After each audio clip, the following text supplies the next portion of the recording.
everyone.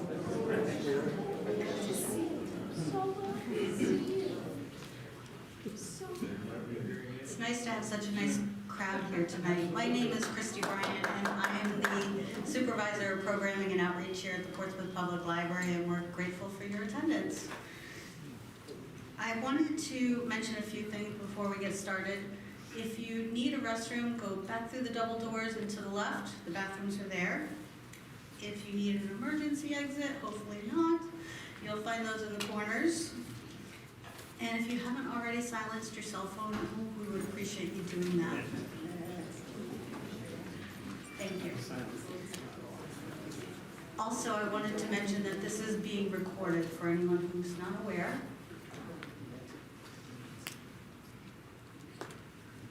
The event will last until 7, and we plan to be respectful of your time.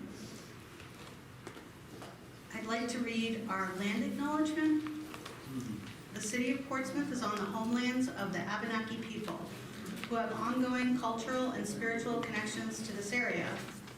According to tribal oral tradition, Abenaki people have lived in this place called New Hampshire for more than 12,000 years, since before tribal memory.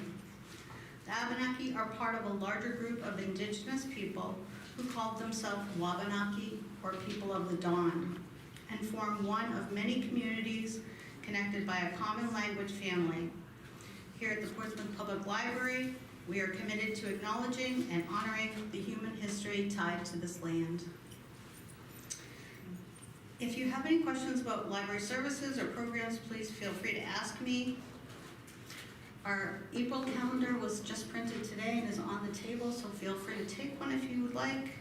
And if you're interested in this topic, you might also be interested in our upcoming 6-week series called The U.S. and the Holocaust. It will be a film and discussion series based on the Ken Burns documentary. You'll see that in the calendar as well as a small handout there. Finally, we love hearing what you'd like to see here at the library. There are event feedback forms on the table. Feel free to fill those out. And if you do, you not only give us information that's helpful, but you'll also be entered into a drawing for our library book bag. So we are thrilled to be partnering tonight with the World Affairs Council. And with all of this said, I'm going to introduce Tim Morgan, who's the Executive Director. Thank you.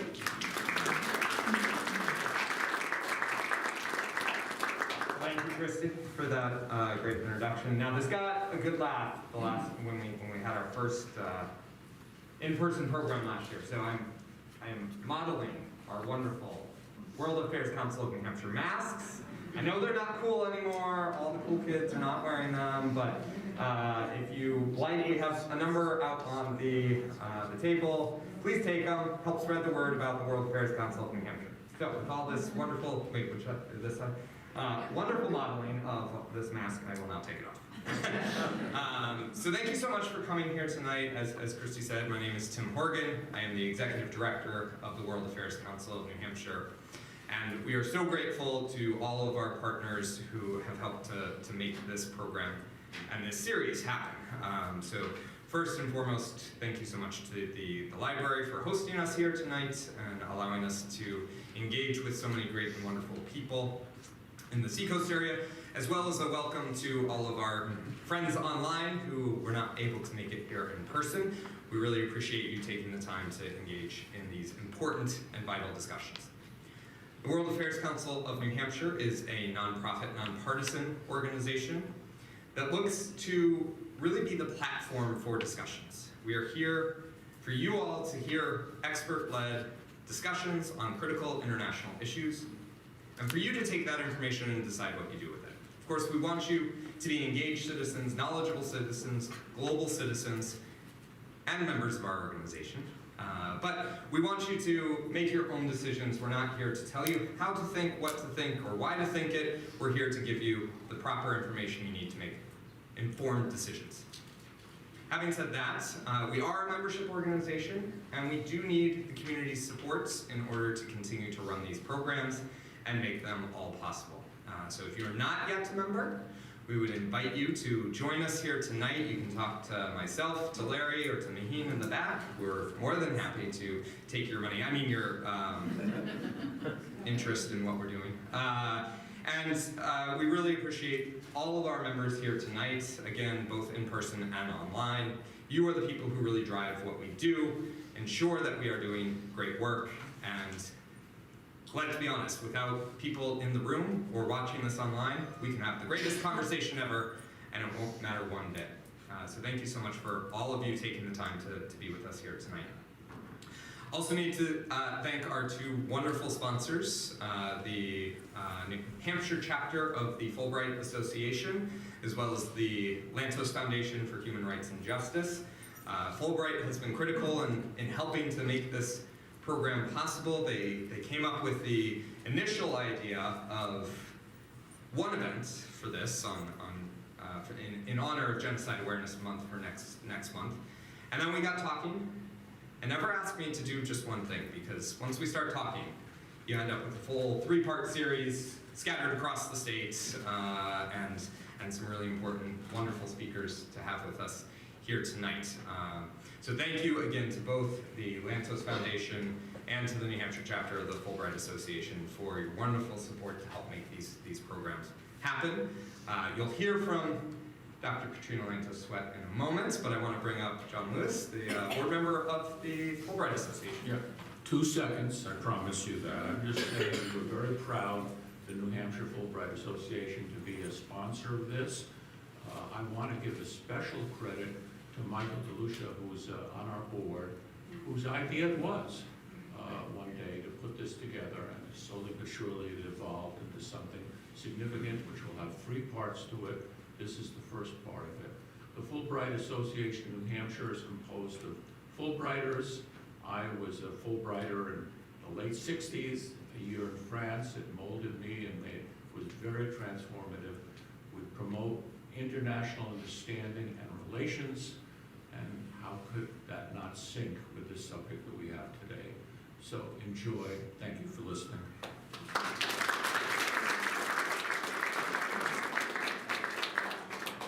Okay, we've got a short amount of time, so I will wrap up my remarks here and give a very brief intro of Dr. Katrina Lantos-Sweat, one of our wonderful partners for many, many years.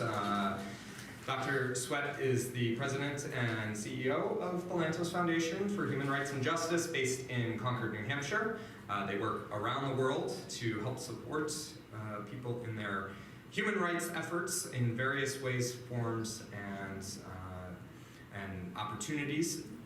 She is the daughter of the only congressperson to serve in the US Congress, who also is a survivor of the Holocaust. So has some wonderful insights to lead this very important conversation we're having here today. We hope that the end result of what we talk about today, what you take away from this, is that genocide, anti-Semitism, rising hate is not inevitable, and it is something that we can do to take our own personal actions. I found a recent poem that I will not quote the whole thing, but the basic gist is, and go on our social media because I've used it multiple times, the basic gist is, these are big issues. These are heavy issues, and we can't solve them all on our own. But we can do something. And because we are not going to allow this big issue to prevent us from doing what we can, we appreciate that all of you have come to take that first step. So, Dr. Sweat.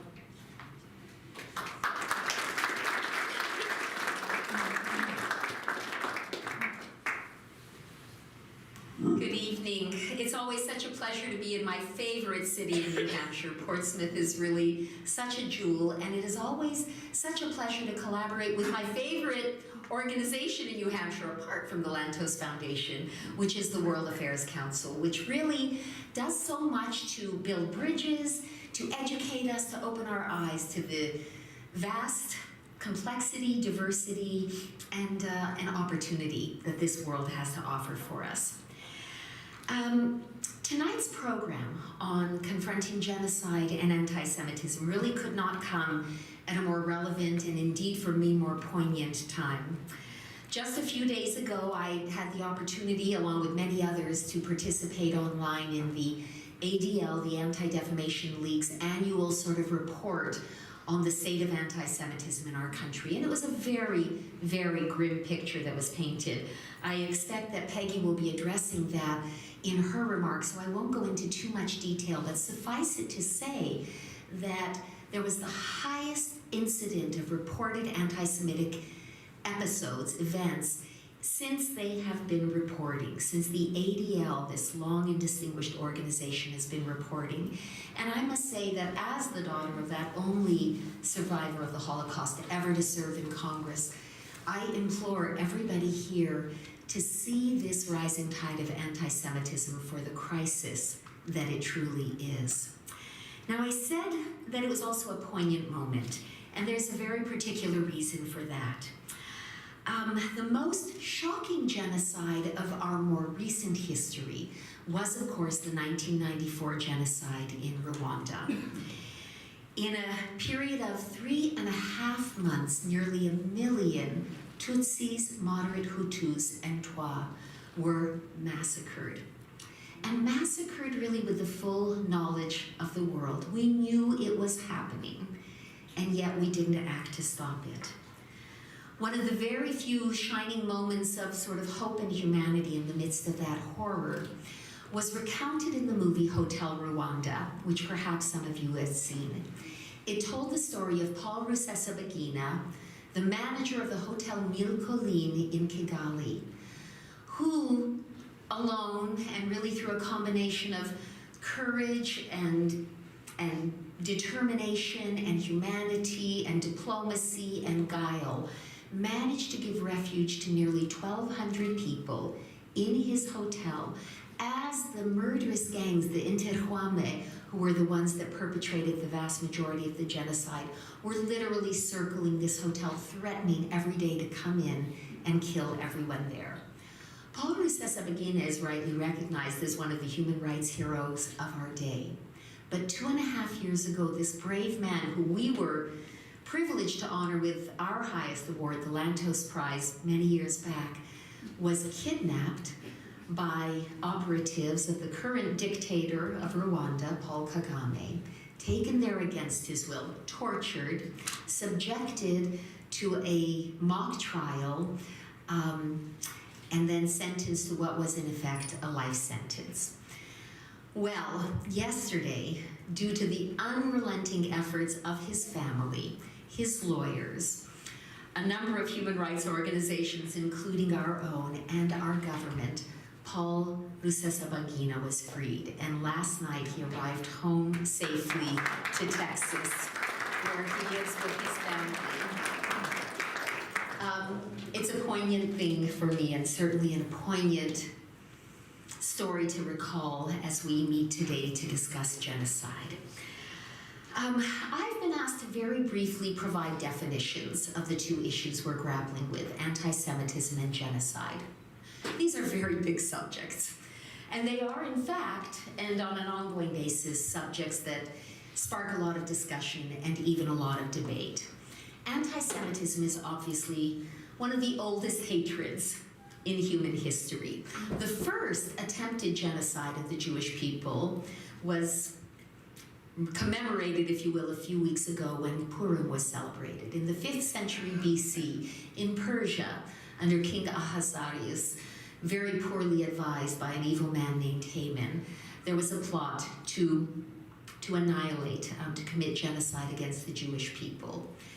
Thank goodness for a good woman, Queen Esther, who prevented that. But from that point on, we see pretty much an unremitting history of persecution, of otherization, of ghettoization, of massacres and pogroms, culminating, of course, in the racially based ultimate horror of the Holocaust in the previous century. And you know, many of us thought that the absolute magnitude of the evil perpetrated during the Holocaust perhaps had somehow finally broken the back of this evil, that the world, seeing where this hatred ultimately led, had maybe been cured, that maybe the fever had broken. And in fact, for a number of decades, it sort of went underground, but we know that that is no longer the case, and we cannot afford to either in a dewy-eyed optimist way or in a way that refuses to look at the hard realities to accept this.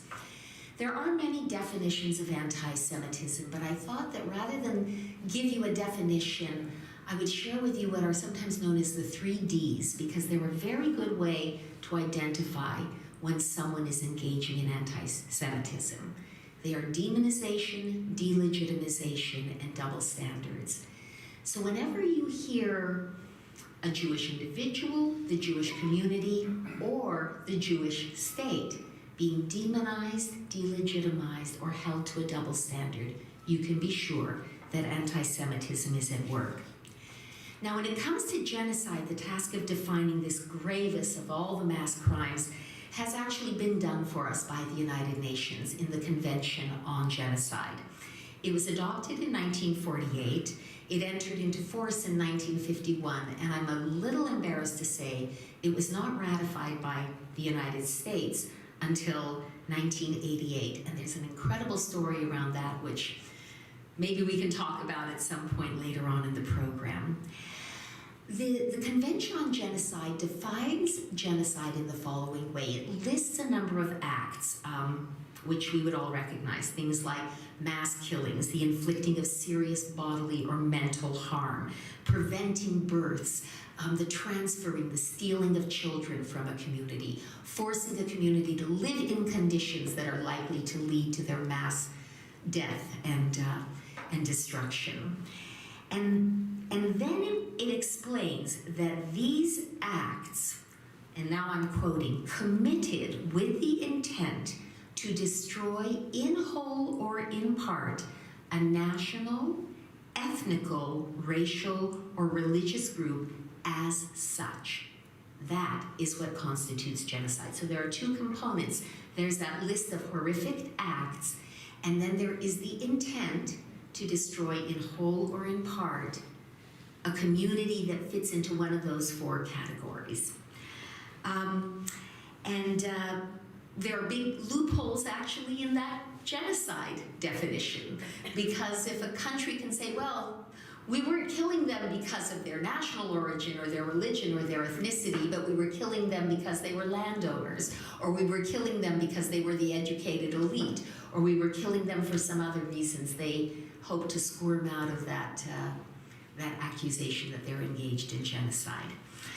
But there you have sort of some working ideas and definitions to help frame the discussion that's going to unfold.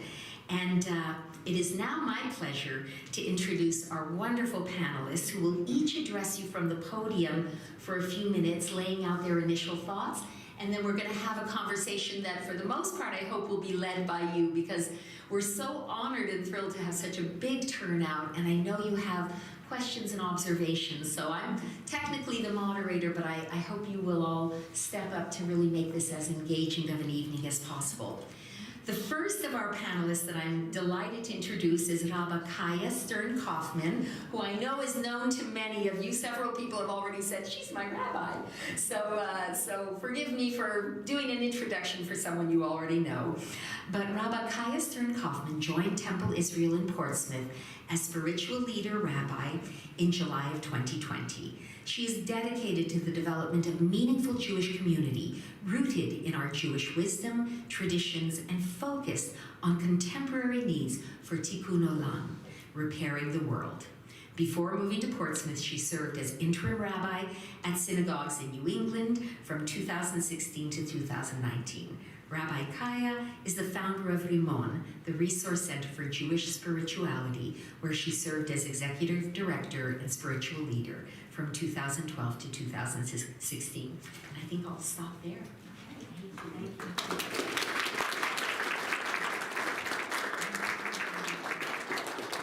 Hello, everyone. I wanted to first bring our attention to the fact that within the Jewish calendar cycle, and also in the Christian calendar cycle, that we are entering into what we often refer to as the season of redemption, a liberation journey experienced through our celebration of Passover, and in the Christian community, the celebration of Easter, and also in the Muslim community, we're very close to the beginning of Ramadan. and there's going to be this overlap in all of our traditions. And we feel it, we see it. The light is different, right? The earth is coming back to life. The birds are singing every day, and we're noticing all the little growth everywhere. And that's the moment that we are coming together within tonight, in this moment entering into the season of redemption.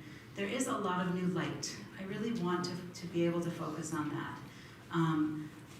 There clearly has been this escalation in anti-Semitic events and messaging that's gone through our community locally, and that has gone through this whole country as well, clearly.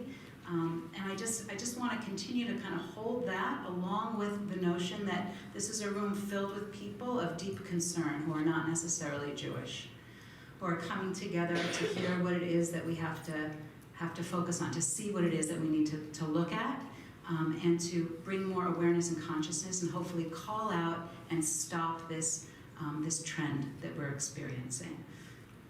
So with that said, I did come here in 2020, in July, and it was the first time when I came to this community, having already been in the rabbinate for about 10 years, that I started to experience, as the rabbi of this community, one anti-Semitic event after another focused on our synagogue. I had never had that experience before.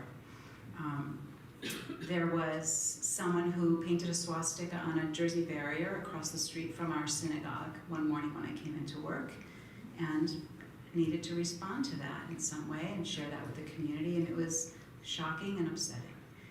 Came in a few months later and found that our mezuzah, which is something that Jewish people have on the doorpost of their homes and buildings to mark it as a Jewish space, had been scratched up and destroyed by someone who came by, and that our lock had been jammed with wax, and so that we couldn't get into our building. The next year, we discovered, let me see, the next event was, then there was the pamphlet drop, right, that you're all familiar with. There was all of these things, not all of them were in the paper, but some were, where there were pamphlets recruiting people to join the white supremacist organizations that are in our area, an organization anyway, that had been dropped and littered on various properties, including some properties owned by Jewish families. Then there was the banner drop that happened north of Boston, in which anti-Semitic statements were placed on over a highway for people to see. So it was just, one after another after another. Again, it was, I've never experienced that in this country, growing up as a Jewish girl, a Jewish young woman, and then obviously leading to what happened just a couple of weeks ago, which was truly astonishing. So I came to work Tuesday morning. I had actually gotten a text at 7:30 in the morning that 2 swastikas were painted on our property, one on the asphalt in front of our main entrance, and one right on the face of our building on State Street. And that just felt really different from all those other experiences. It was painful and powerful and shocking. And at the same time, I have to say, my first response was, I'm not surprised. And I should have been surprised, but I wasn't, given the climate within which we've been living. So about an hour after that, got a phone call and was told that at least 14 other businesses had also received this insignia on their properties.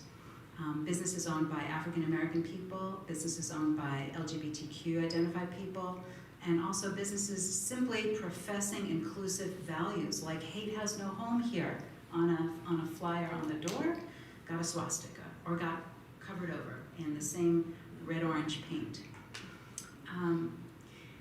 And that was that was the moment when I sat down and felt like I needed to cry. That really pushed over the edge. We've always said, and we've known and acknowledged that when we see this kind of overt anti-Semitism, it's not necessarily going to end with just the Jewish people being attacked. We know that other marginalized peoples are going to be attacked as well, and here it was, you know, kind of painted over our entire community. It felt like a defilement of Portsmouth, which is a loving, inclusive, diverse, beautiful community that I came to be a part of 3 years ago, and I still feel that way about this community. So the response of the community was amazing and awesome. One of the first things that happened, of course, were a flood of phone calls coming from all the different clergy that had heard about what was happening from various church organizations in the area, of phone calls of support. What can we do for you? We heard what happened. We're so deeply pained by it. And then came the response by Joanna Kelly, who was also targeted, Cup of Joe's, which was targeted, who put together the program Love Blooms Here, in which florists, if you didn't know about this, florists were contacted and donated heaps and heaps of flowers to, that were all centered together in the coffee shop Cup of Joe's on the Friday morning after the swastika event. And the community at large was invited to come to the cafe, pick up flowers, and bring those instead to all of the businesses and places that had been defiled. And it was really like a purification. It was a purification of our spaces with these gifts of love. And I stood outside of our building on Friday morning with Doug, who's nodding his head, and people came in groups and throngs of people with flowers, not just to place a flower, but to express their outrage, to express their pain at what had happened here, and their deep commitment to continuing to build this community as one of an inclusive, loving community.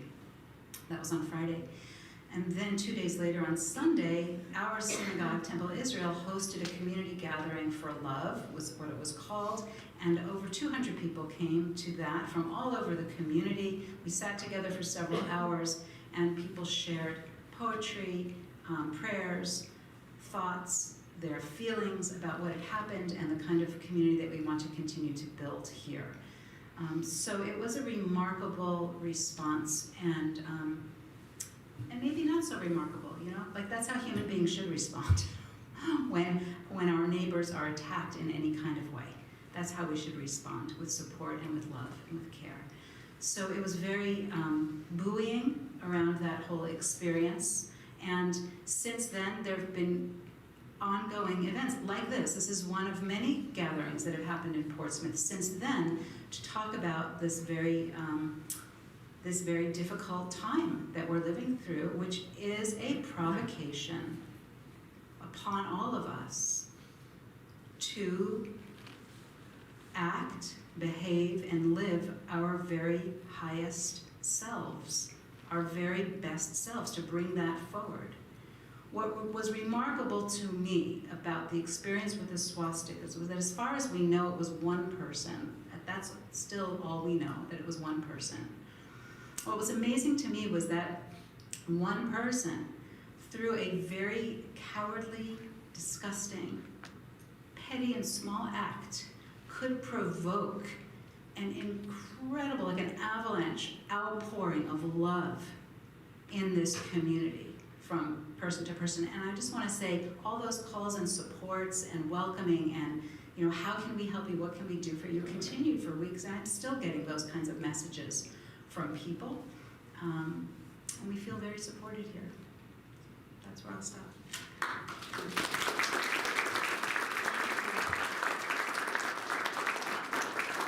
I think I'll do the other introductions from here. Thank you for what was such a hopeful message, and one that I think is an important antidote, because a lot of what we're talking about is hard. Our next panelist is Peggy Shakur, who serves as the interim regional director of ADL New England, where she is engaged in all aspects of ADL's mission to stop the defamation of the Jewish people and to secure justice and fair treatment to all. She is actively involved with ADL New England's program delivery, community relations, and advocacy initiatives across Maine, Massachusetts, New Hampshire, Rhode Island, and Vermont, with an emphasis on developing community partnerships and initiatives that advocate for justice, equity, and fair treatment for everyone. She also leads incident response, staff development, board engagement, strategic planning, and community-based efforts in our collective fight against hate and anti-Semitism. Thank you.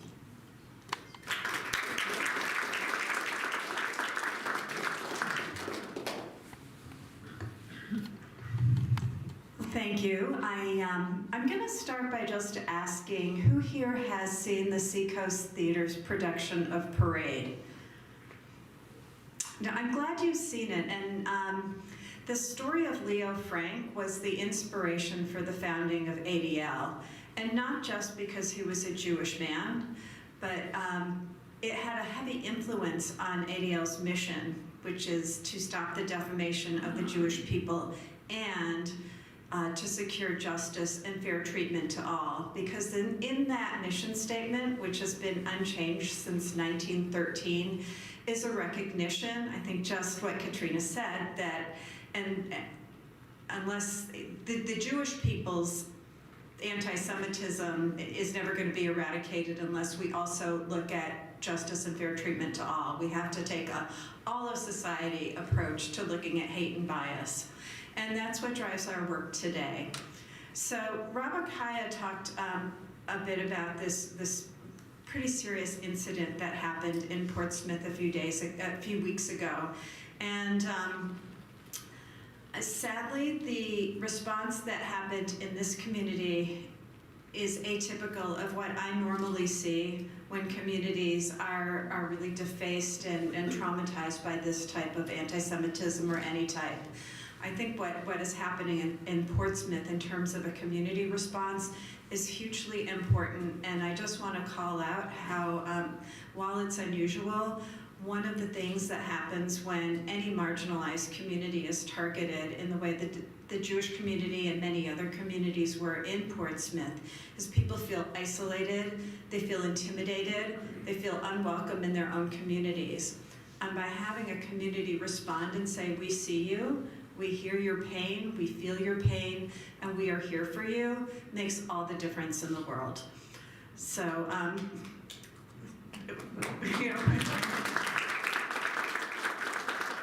with that, and one other shout out to New Hampshire from someone who lives in Massachusetts. The state of New Hampshire also was really a leader in New England in providing mandatory Holocaust and genocide education for school students. And Massachusetts, I can say this because I vote there, really dragged its feet on doing something in a mandatory way. I was involved with ADL in working on this as part of a coalition, but that passed unanimously. It passed in one session, and its implementation started day one. And I think for everyone here who is part of the New Hampshire community, you should feel really very proud of having a state that has made that a priority. But there's a lot of work to be done. And as Katrina noted, last week ADL announced its annual audit of anti-Semitic incidents. These are incidents that are sort of called into us by victims. We pick them up in the community through newspapers, through law enforcement. But the number that was reported this year was the highest since we began tracking in 1979. So show of hands again, who believes the number was over 2,000 incidents nationally? Over 3,000? Over 4,000? Okay, well, I'll give you the number now. Almost 3,700. Big increase, highest number we've seen. Rate of increase nationally was 36%. Now let's take a look at New Hampshire. How many incidents in New Hampshire do you think were reported? Or I'll just ask the question this way, more or less than last year. Who thinks more? More. Absolutely right, it doubled. The number is not large. 14 incidents in New Hampshire, and I'll share with you what some of those looked like. But they doubled, and that's noteworthy. In New England as a whole, 205 incidents of vandalism, harassment, and assault. Now, these numbers are only as good and only reflect what's reported to us. So one point I really want to make to all of you is that it's really important to report these incidents, really any incidents of hate. By keeping track of these, we actually remove that cloak of invisibility that often exists with anti-Semitism, with many believing it's a hatred that is in the past. It's here today, and these numbers help us demonstrate to elected officials, to civic leaders, to communities that this is a problem, that it's an issue, and it's something faced by your community members that you can do something about. So I want to touch just for a minute just on some of the ways we see anti-Semitism just woven even into everyday conversation. We sometimes see this come up in the context of what we call the trope of disloyalty, that Jewish people in America are more loyal to Israel than they are to the United States. This interestingly is a problem that John Kennedy faced when he was running as a Catholic in 1960. But it persists today among Jewish elected officials who are sometimes tainted with that. Case in point was the governor's race in Pennsylvania this past fall, where the candidate who won was, there was a lot of innuendo about the elitist school that he sent his children to, which happened to be a Jewish day school, and innuendo about disloyalty to the United States. There's also a very common trope of Jewish power and greed. Jews control the media, they control the banks, Jews control the weather. So I say that because when you start listening to some of the political discourse that we're hearing and really a lot of misinformation and disinformation, you'll see woven in there a lot of those tropes, and sometimes newer versions of it, such as something about Soros, which is again code for someone who's a rich, powerful Jewish person who has inordinate power. And so I'm just bringing that up so you can become aware of how this is really embedded in so much of our daily conversation in our lexicon. And that awareness is really important in confronting anti-Semitism. So I'm going to move down just to give you a little bit of a snapshot of where we're seeing these anti-Semitic incidents, just to get some context, although I think people in the Portsmouth area know what that looks like because you just experienced it. We're seeing desecrations of cemeteries. We're seeing a number of acts carried out against Jewish-owned businesses. We see a growing number of actions on college campuses. We are also seeing targeting of some retail establishments. Non-Jewish schools is a very common place for anti-Semitism to erupt or be noted. Jewish institutions, public areas, and really what was very troubling to me, due to some high-profile cases that came to our office, a doubling of anti-Semitic incidents that took place in someone's home. The idea that the sanctity of one's home would be so marred and tarnished and in that way just created a level of fear for those people that is beyond the sort of random acts that sometimes people confront. So, we're seeing anti-Semitism constantly morph and manifest in different ways. All the more reason to really all of us to up our game in terms of awareness and acting as a community to confront it.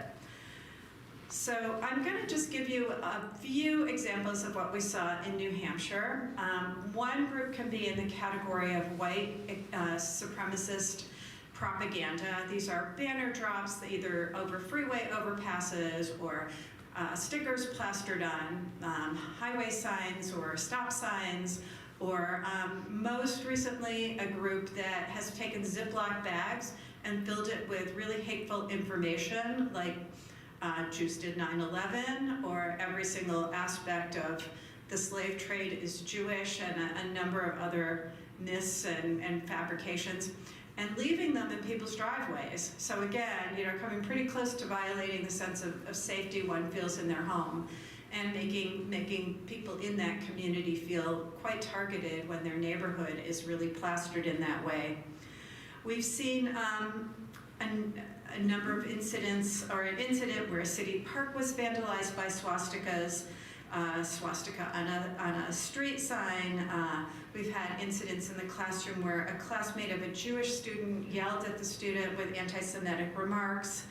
We've seen "Kill all Jews" and a swastika on graffiti in public places. We have seen an individual receive unsolicited literature from the American Nazi Party in the mail. And then we had another individual who, during COVID, received an anti-Semitic email to the extent that Jews made the vaccines and Jewish media is promoting using the vaccines. So that's sort of the nature of what we're seeing at ADL from New Hampshire. But my real message to you is to, when you see it, report it. When it affects your community, speak out and be a good ally to the members of the Jewish community who might be targeted, and extend that view so that members of any marginalized community, if they're suffering any sort of incident of hate, that you also act as an ally. So with that, I am going to stop talking and turn it over to our next speaker. Thank you so much, Peggy. Our final panelist, David Livingstone Smith, received his PhD in philosophy from the University of London, King's College. He is the author of 10 books and numerous articles. His book, Less Than Human: Why We Demean, Enslave, and Exterminate Others, was awarded the Anisfield Wolf Award for Nonfiction. He has given numerous presentations and public lectures in the US and Europe. David is an interdisciplinary scholar whose work is cited not only by philosophers, but also historians, legal scholars, psychologists, anthropologists, and others. David has been interviewed and cited on numerous occasions in the national and international media, and was a guest at the 2012 G20 Economic Summit, where he spoke about dehumanization and mass violence. David?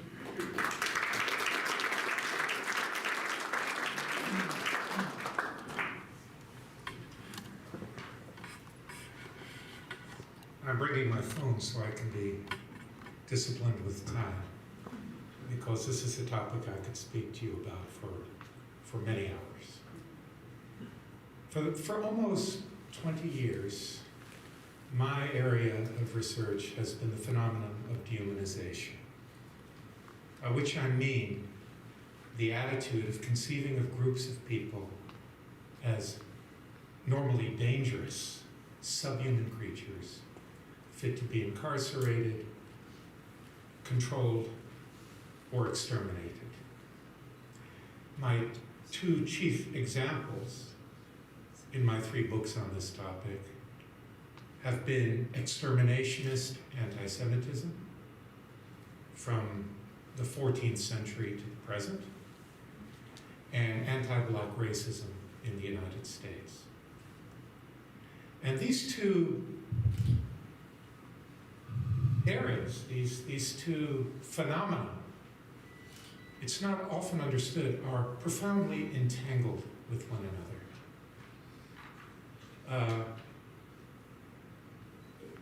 Peggy spoke about the lynching of Leo Frank in Georgia. That was exceptional. I mean, I know of no other case in which a Jewish person was lynched in the American South, along with the approximately 4,500 other people who were lynched in the American South. They were mostly Black men. But shortly after the Frank lynching, something really important happened. 2 things really important happened. One was the creation of the movie, and released the movie, The Birth of a Nation, which was a glorification of the Ku Klux Klan. Now, the original Ku Klux Klan had more or less died out by that point. But the movie, which was screened in the White House, in the Oval Office of the White House, inspired the creation of a second Ku Klux Klan. And that second Ku Klux Klan had as its primary targets, obviously, African Americans. Less obviously, in this day and age, Catholics. And importantly, Jews. The relationship formed by white supremacist groups with Jews as the enemy is long-standing and it's deep. And this is something that many Americans do not understand. There are two facets to this. One is anti-Semitism in its most dangerous and most toxic forms is a system of racial beliefs. Again, because of the peculiar history of the United States, Americans associate race very, very much with skin color. It's not the same in Europe, particularly Eastern Europe, where anti-Semitism is indeed the paradigm of racism. So make no mistake, white supremacists who commit acts like those that have been recounted to us see Jewish people as an alien and dangerous race. And worse than that, these groups see Jewish people as the architects of everything that they hate and fear. So the civil rights movement, a Jewish initiative in their view. The Jewish people are supposed to be the brains behind what is referred to as the Great Replacement.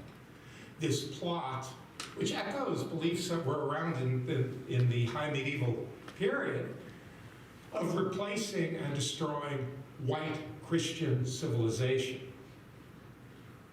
Connected with that, of course, is the idea that it's Jewish people who are promoting immigration from non-white. I put white in scare quotes. I don't believe in race. I think it's a toxic and dangerous ideology. But Jewish people are behind that as well. So I guess really what I want you to understand, the gist of this, and then I'll shut up because I want to hear from you, is that if we are tackling anti-Semitism, if we're taking a stand against anti-Semitism, two things are important. One, it's very important to understand it.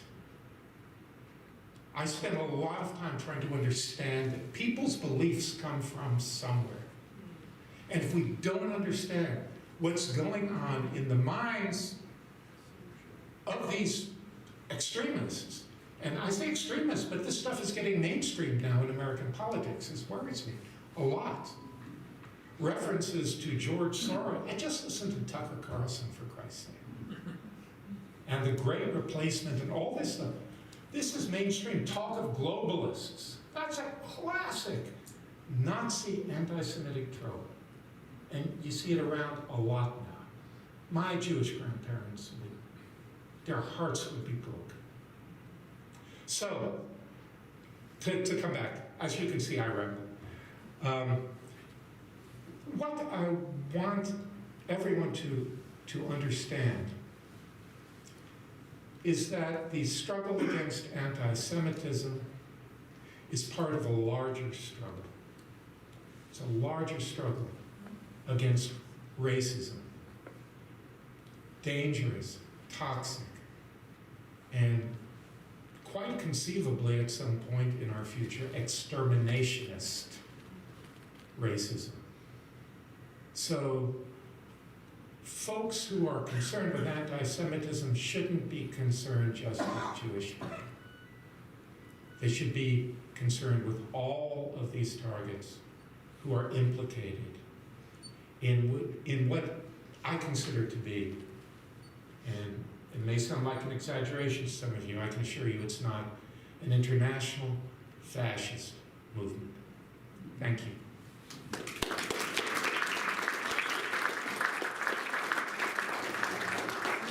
Well, we we have been well educated and given so much to think about from these three outstanding panelists. I'd like to open the floor up for questions from the audience. We have about 10 minutes, and I was impressed at your rapt attention throughout the program thus far, so I'm sure you have questions, and what we'd like to ask you to do is to stand up, just tell us your name briefly, and then offer your question. Yes, thank you. Hi, I'm Maury. I have a question. You mentioned to build on what you just said. For those public figures like politicians who make Soros back, their governor of Florida just the other day, in a 1.5-minute talk, said Soros back Alvin Bragg 3 times. So not to pick on him. How do you cope, any of you, with the fact that 70 million plus people in the next election could vote conceivably for someone like him, and these are our fellow Americans? Help me cope with that.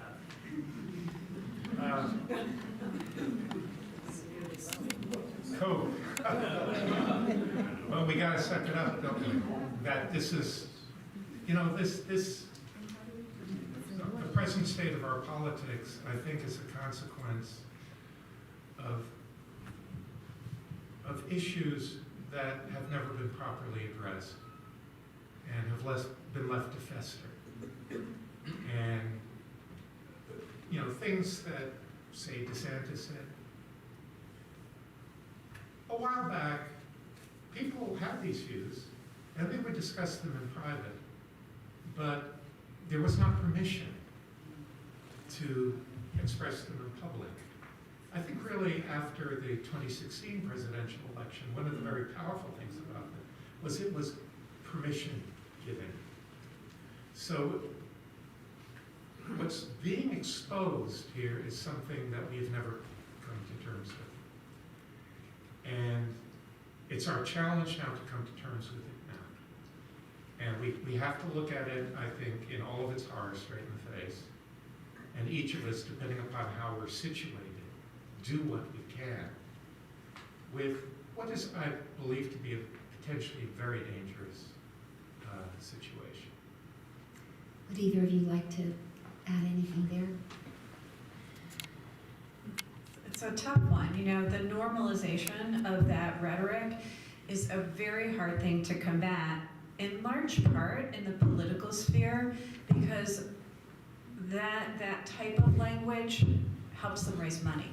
So it's not just playing to the base, but it's getting money.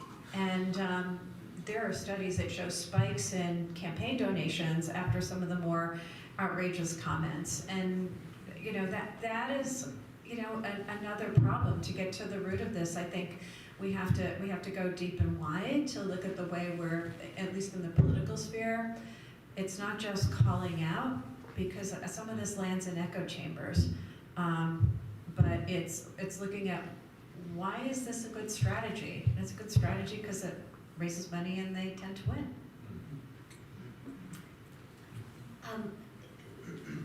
I want to just throw to the panelists a question that I think needs to be a companion to the question that you raised. Those of us who have either lived with or studied or been aware of anti-Semitism for a long time, whether because of personal family history or whatever, in a way we expect it to come from the far right. What is, I think, troubling to many, many people in the Jewish community is the growing anti-Semitism of the left, is the growing effort to delegitimize Israel as the homeland of the Jewish people, not to criticize that criticism is fine and of course necessary and appropriate for every country, but seeing it become a target. And I teach at Tufts University, and I can't tell you how many of my Jewish students privately would come to me, particularly after I shared my background, and say, the reality is we feel like almost we have to denounce Israel, even though we are sincere Zionists, in order not to be targeted by our fellow students. So I'd like to ask the panel to sort of address this vise, because that hatred and bigotry and prejudice from the far right somehow feels more familiar. It's what we expect in a way, but much more troubling, I think, or not, maybe not more troubling, but a new troubling phenomenon is this prejudice from the left. I think that it's not necessarily useful and maybe even dangerous to frame these kinds of conversations in terms of right and left. I think that we're dealing with human beings who find themselves connected to certain ideologies for all kinds of reasons. I think that what David was talking about earlier is the most important place to start, which is to consider how it is that human beings other each other, how it is that that happens from all different points of view, and that none of us are immune to that. We're also not immune to it when we talk about those others who are doing those things to us. I think that it's a great spiritual challenge. It's a great human challenge. And this is the moment that we are finding ourselves in which this whole topic, this whole tendency that we find in human beings is something that we're now looking at and studying and discussing in the public sphere in this way. That's a good thing. We should all be reading David's books. What we need to do, in my opinion, I don't know, it's not about coping. I mean, there's things that we can actually actively do beyond cope. And I think getting educated is about exactly what we're talking about tonight in a more deep way is really important. Really, for us to educate ourselves and have people within our broader communities become educated, however we can do that, by bringing some of these books forward, saying let's have a book group, let's study this together. Let's really understand what these tropes are so that we can recognize them. Let's understand the roots of where this whole process that comes out of human nature comes from, why and how, so that we can find new pathways forward to educate our children differently and our communities differently. It's wonderful.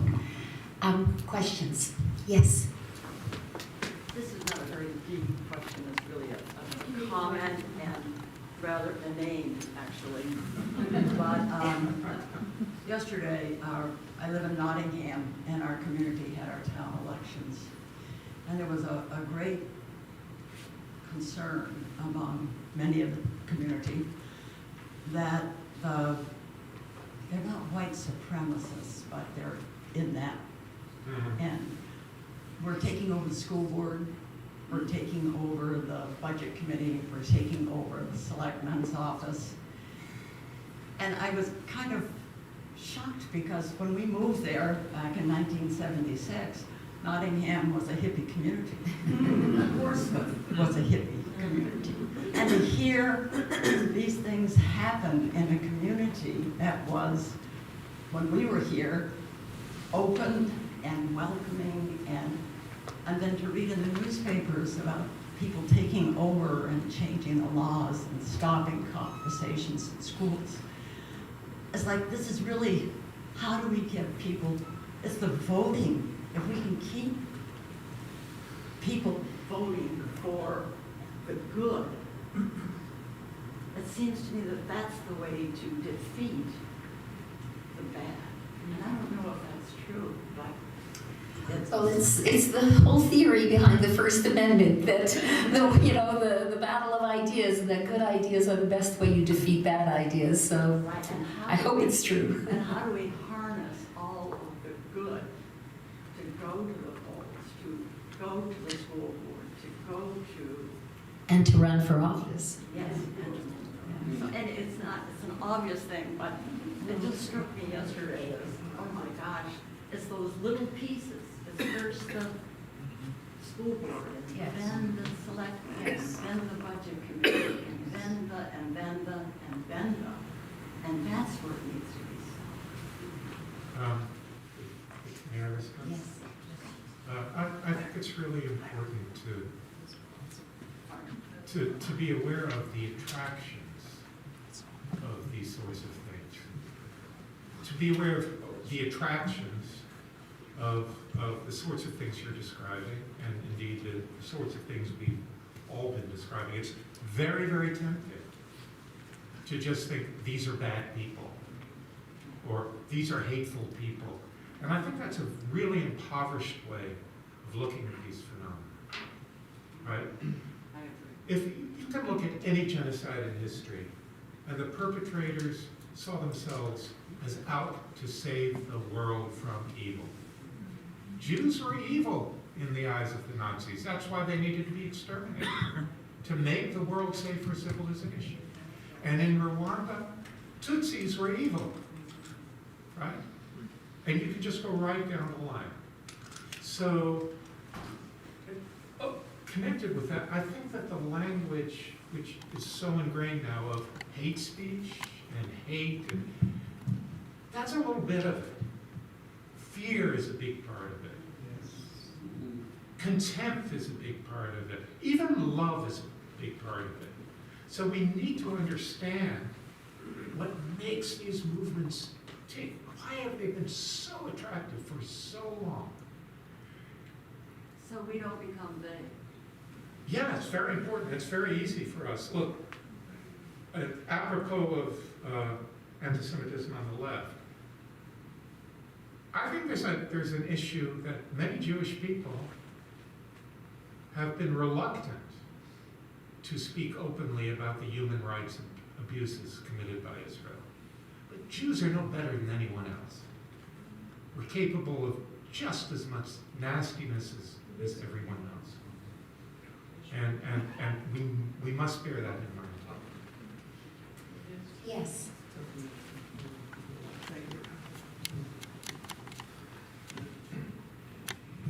Hi, my name is Ken Kowalczyk, and I'm a Jew living in the Portsmouth area. I was also, 29 years ago, the administrative officer in Embassy Kigali. And I want to thank Katrina for bringing this up and others today. But I have some interesting things for all of us, I hope, to share and enlighten you a bit on it, having seen it firsthand and thought about it for 29 years. The anniversary is coming up next week. Actually, it started at the beginning of April. April to May, June to July, pretty much ended by the 20th of July. But let's say it's August, 4 months, just to round up things. There were over 800,000 people murdered. Okay? That's 200,000 people per month. Now, the Holocaust started in Europe, right? In the winter, spring of 1940 to 41, 42 to 43 to 44 to 45. Times 12 to 60 months. 6 million people divided by 60 months is 100,000 people murdered a month by the Nazis, Jews. In Rwanda, 800,000 divided by 4, over 800,000 actually, is 200,000 people murdered per month by the Hutus. Now, that means that those Hutus, eyeball to eyeball, with their neighbors, the people they grew up with, who shared the same religion, the same culture, the same food, the same everything, the same language, same history, were able to kill them with sharpened spears, beer bottles, and mostly machetes by the Interahamwe. Twice as efficient as the Einsatzgruppen with their machine guns and the mechanized death factories in Auschwitz and Majdanek and elsewhere, which people said they didn't know about. And a few SS people would watch the gas go in and that sort of thing. Very few people saw it. But here, everyone saw it. And we watched it too. Now, one of the things that happened in Rwanda was that people said, oh, let's go to the churches. Everyone's Christian. We'll receive sanctuary. Because that's what Grandpa said. Because back, I'm old enough to remember, and a few of us are here, the independence movement of the 60s. Moise Tshombe, Lumumba, Dag Hammarskjöld being blown out of the sky in Congo. Okay. At that time, in Rwanda, what was happening was the Belgians ruled through the dominant tribes. Most colonial powers did this, were the Tutsis. But they were only 15%, less than 15%. It was like 10-ish, 5% Twa, which are pygmies, if you will, and the rest were Hutus. So they ruled through the Tutsis, and come independence, democracy. The majority votes, the majority rules, those were the Hutus. So they won. They turned the government in, and to make retribution, if you will, back in the 60s, very often they chopped the feet off, the legs, to make the Tutsis smaller, more human, if you will. So that was done, but they lived. They all hobbled away to neighboring Tanzania, Uganda, so forth, learned English, grew up, and the difference is in the 1960s they lived, and they were saved when they went to the churches. The tumult of the 1960s and the change in the society that we underwent here, you remember the turbulent 60s, and the change that, the sea change that brought in the whole society. People believed in religion back then, back in the 60s, in the early 60s. Look at all the community centers, the churches that are now destroyed and now condos or replaced by condos on Route 1. They were all put up in 1960. So, Kevin, sorry, Yes, we're 10 minutes past already. I realize that. Okay. But I think it's important. It is very important, and I appreciate it. Yes. That in 1993, people said, Grandpa said, let's go. But religion was out of the question. It was no longer a sanctuary. It was no longer sacred.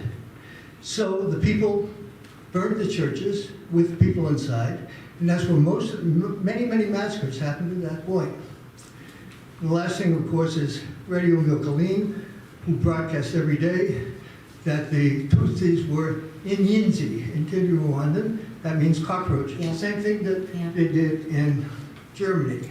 Yeah, And this was a government-sponsored program, yes, using government equipment, yeah, so it was government propaganda. And if you hear someone from the government say, whether it be, a Democrat or a Republican, calling out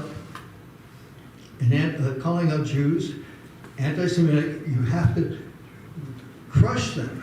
And we, unfortunately, did not do that yeah, from the time of the great progressive, Woodrow Wilson, who you brought up. He was the one that brought this about. Thank you for those memories and how Thank you. remarkable. Thank you very much for bringing it. Thank you for bringing it up too. And I hope this was good for all of us. yeah. My mouth was a little bit dry. I went to the dentist today. Well, thank you for and how remarkable that you were there. I thank you for. Before I turn it back over to Tim, I just want to say that, first of all, thank our outstanding panelists. They were fantastic. And I want to thank them for reminding us that at the end of the day, it must come down to that human-to-human connection, which is, if you think about it, a deeply hopeful message. You know, my father and my mother were both saved Hungarian Jewish kids in the Holocaust, thanks to the heroic intervention of a Christian Swede, Raoul Wallenberg. And what made Raoul, he was so different from the people he came to save in Hungary. They were Jews, he was a Christian. Most of them were poor and persecuted. He came from the equivalent of the Rockefellers in Sweden. But the great difference was that in each one of those imperiled Jews, he saw a brother, he saw a sister, he saw their humanity. And I think that's what the Rabbah talked about, that's what David talked about, and really it puts the responsibility back on you and me, on our own shoulders. So We thank you so much for being here tonight and for listening to these really wise voices on a topic of immense importance. Thank you so much.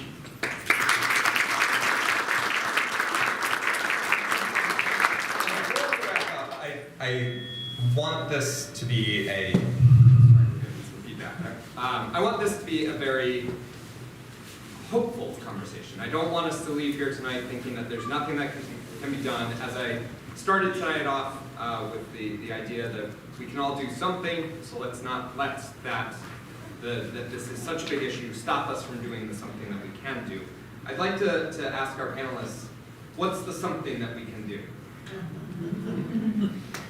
I think that I'm just going to say it again, is that I think engaging with this topic and getting more educated about it, and in addition to the books by Professor Livingstone Smith, there's also a very important book that was written by James Carroll, Constantine's Sword. If you're going to have a book group, it's a good book to read. And then there's also a book written recently called Anti-Judaism by David Nirenberg. That's a very, very important, deep, rich book on the roots of anti-Semitism. So it's important because it will help you to recognize the tropes, to understand what's happening when you're, so it doesn't just like fly by you, so you become more aware. So that's one thing. There's a lot more. I'm going to make this real short. On your way out, pick up a copy of this toolkit. It's got a whole lot of suggestions, all framed in the speak out, share facts, and show strength. And I won't explain those, but I think you can imagine it based on what I said before. We're all differently situated, and what we can do to combat all of these awful things, not just anti-Semitism, but the whole shebang, is going to vary depending upon how we're situated. I can write and I can teach.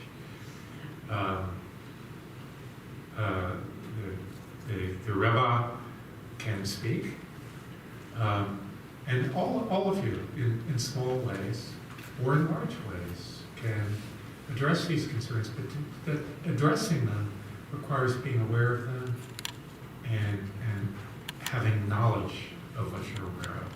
So I think education is incredibly important in this respect. And as Kaya said, there's lots of good stuff out there. Reading materials and, go on Google and listen to some lectures. Watch some documentaries. Be careful of the rabbit holes, though. Well, and I guess I would say don't be afraid to have very uncomfortable conversations.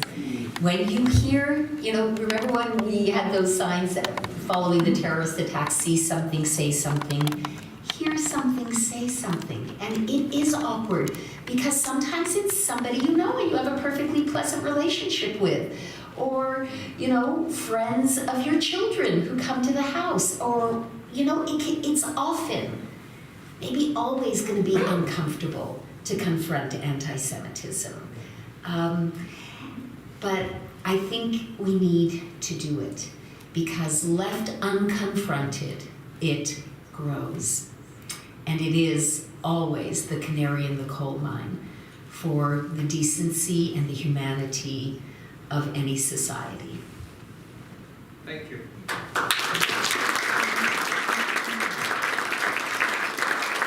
you to all of you for joining us here tonight. We really appreciate you taking the time to be with us in person, to be with us online, to watch the recording of this. It is an important conversation and only the start of the conversation. We hope that you go out into the community and have what we call the multiplier effect. You have conversations with people about what you heard here tonight and what you'll hear in our upcoming series. We have the next event on April 13th. We've changed the date, so anyone who's registered for the 14th, we had to make a change to the date. It is now the 13th. It will be in Manchester at Southern New Hampshire University, 6 p.m., live streamed as well for those who cannot make the drive out there, but we do highly recommend coming in person. It is such a great honor to have such a wonderful community of people out in person, seeing faces, having conversations. So we really appreciate you all coming out here tonight. We hope that you have a wonderful evening and safe travels home. Thank you so much.